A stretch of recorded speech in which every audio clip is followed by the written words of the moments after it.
So yun nga po pala mga lods, may microwave naman po tayo dito mga lodi. Yan, kung napapansin nyo, on naman po siya mga lods. Ayan. So ito po yung laging problema sa mga microwave ngayon po mga lods. Yan, 1 minute test po natin mga lods.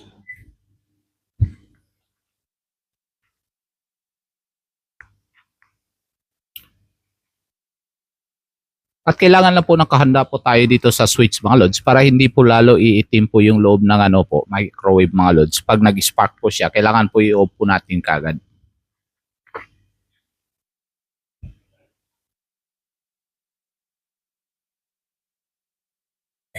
Yun o. So, yan po ang problema ng microwave mga lods. Sa mga bago ngayon mga lodi, yan po ang problema. Lagi po nag-spark yung kanyang magnetron mga lods. Bali yung tip niya mga lods. Okay? Okay, yan. Kung mag-i-spark po yan mga lods, ayan, masusunog po yan mga lods. Ayan, may sunog po siya mga lodi. Ayan. So, ang dahilan po palagi po ng spark niya mga lods, ito po mga lods. Yan. Pag may itim po ito mga lods, ito. Okay, kailangan na po natin yan tanggalin mga lods. Okay, tanggalin po natin yan. Pag nag-spark, Yun. Yan po ang dahilan bakit po nasisira yung ating magnetron mga lods. Okay, pag itim na po yan mga lods, wag na po natin gamitin yan at tanggalin na lang po natin yan. Kung may pangbili ng bago po, papalitan po natin ng bago. Ayan, nagkaroon po siya ng spark mga lods. So, kahit natanggal na po natin to mga lods, kailangan pa rin po natin buksan. Check po natin yung kanyang magnetron mga lodi. Okay, yan. So, buksan po natin. Okay, kalina po natin yung kanyang screw.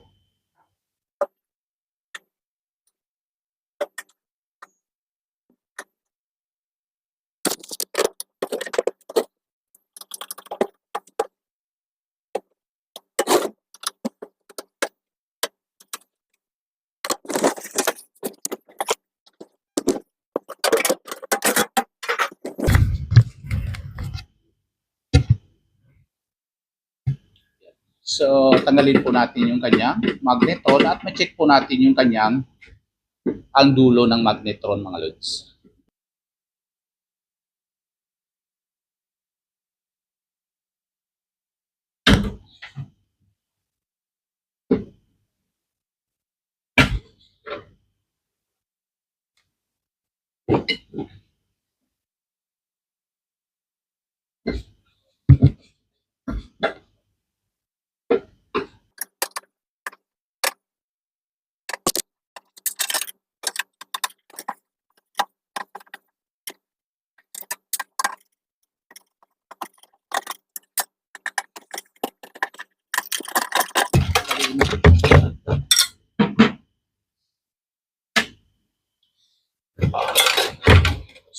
Yan po ang problema ng kanyang magnetron mga lods.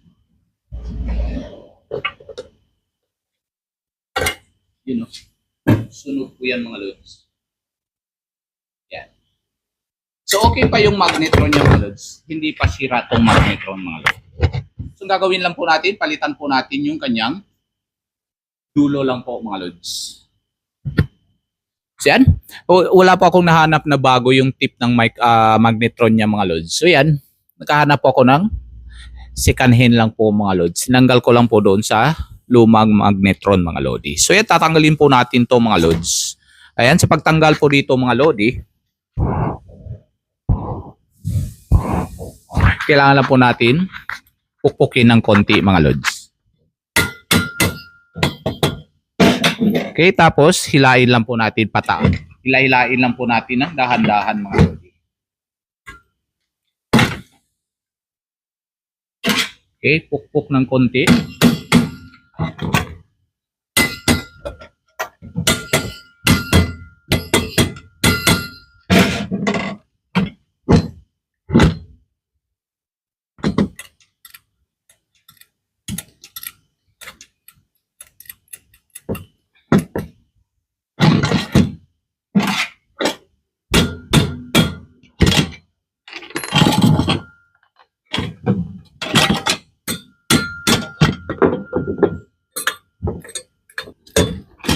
Yun, no?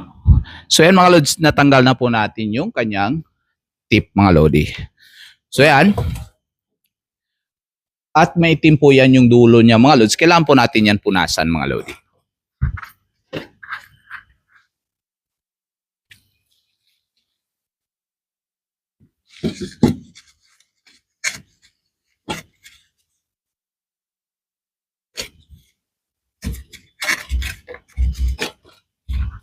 Yan. So yan, nalinisan na po natin mga lods, pero maitim pa rin yan mga lods. At least natanggal po yung kanyang carbon mga lodi. At ilagay po natin yung ipapalit po natin mga lods. Yan, kailangan lang po natin isentro. Tapos, sabay pukpok ng konti lang yan mga lodi. Yan. Yan, check po natin kung sakto na ba yung kanyang tip. Yan. So yan, sentro na po yung tip niya mga lods. Pwede na po natin ibalik mga lodi.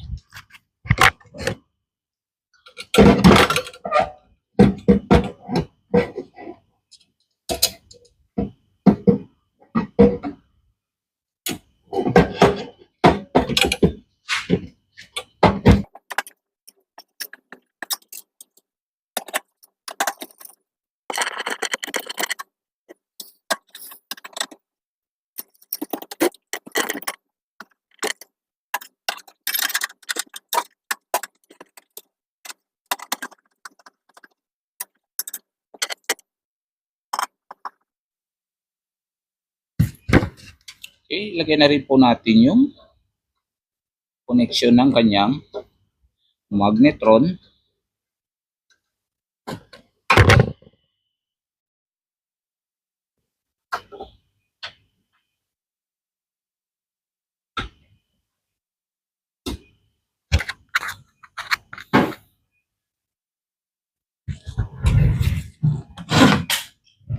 Yan. Dahil hindi po natin nalinisan kanina paglagay po ng magnetron mga lods. So dito na lang po natin kuutin at lilinisan po natin to mga lods.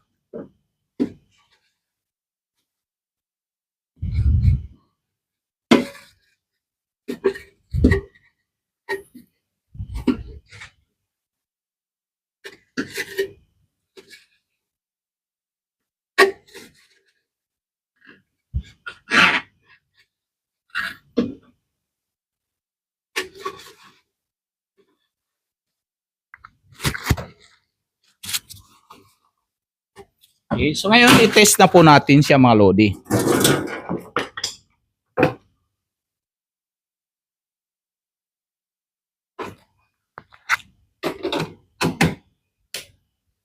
So subukan po natin siya sa 2 minute po mga lods.